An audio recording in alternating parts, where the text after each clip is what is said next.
അങ്ങനെ മസൂരിയിൽ നിന്നും ഒരു 10 മണിക്കൂർ യാത്രയ്ക്ക് ശേഷം ഇപ്പോൾ നമ്മൾ ചൊപ്തയിലെത്തിയ ഉടനെ നമ്മൾ ആദ്യം ഒരു റൂം എടുക്കുകയാണ് ചെയ്തത്. പിന്നെ രാത്രി സമയം നമ്മൾ എവിടെ റൂം എടുത്താലും അവിടെ ഉള്ളവർ നമ്മളെ ചാമ്പും. റേഞ്ച് കിട്ടാത്തതുകൊണ്ട് ഓൺലൈനിനെ കുറിച്ച് ചിന്തിച്ചിട്ട് പ്രത്യേകിച്ച് ഒരു കാര്യമില്ല.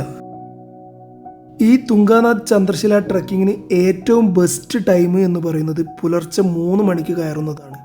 അങ്ങനെയാണെങ്കിൽ നമുക്ക് സൺറൈസ് കിട്ടും. പിന്നെ സൺസെറ്റ് കാണാൻ വേണ്ടി ഈവനിങ് കയറുന്നതിന് സീനൊന്നുമില്ല. പക്ഷെ തിരിച്ചിറങ്ങുന്ന സമയത്ത് നമ്മൾ ഒറ്റയ്ക്ക് താഴേക്ക് ഇറങ്ങേണ്ടി വരും. കാരണം അവിടെ കാണാൻ വരുന്നവരെല്ലാവരും ഒരു 4 മണിക്ക് മുമ്പ് തന്നെ താഴേക്ക് ഇറങ്ങുന്നുണ്ട്.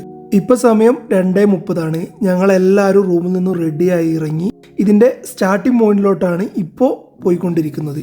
ടോട്ടൽ 5 കിലോമീറ്റർ ആണ് നമുക്ക് ട്രക്കിംഗ് വരുന്നത്. അപ്പോൾ ഇതിന്റെ സ്റ്റാർട്ടിംഗ് പോയിന്റിന്റെ അടുത്തുള്ള ഷോപ്പിൽ നമുക്ക് ബൂട്ട്സ് റെന്റിന് കിട്ടും. കാഷ്വൽ ഷൂ ആണെങ്കിൽ ഇത് നിർബന്ധമാണ്. പിന്നെ അതുകൂടാതെ ഈ ട്രക്ക് ചെയ്യുമ്പോൾ യൂസ് ചെയ്യുന്ന സ്റ്റിക്കും അവിടെ റെന്റിന് കിട്ടും. ഇപ്പൊ ആക്ച്വലി ടൈം 3 മണി കഴിഞ്ഞു. ഞങ്ങൾ ട്രക്കിംഗ് ആരംഭിച്ചു. ടെമ്പറേച്ചർ ഇപ്പോൾ -13 ആണ്. എനിക്ക്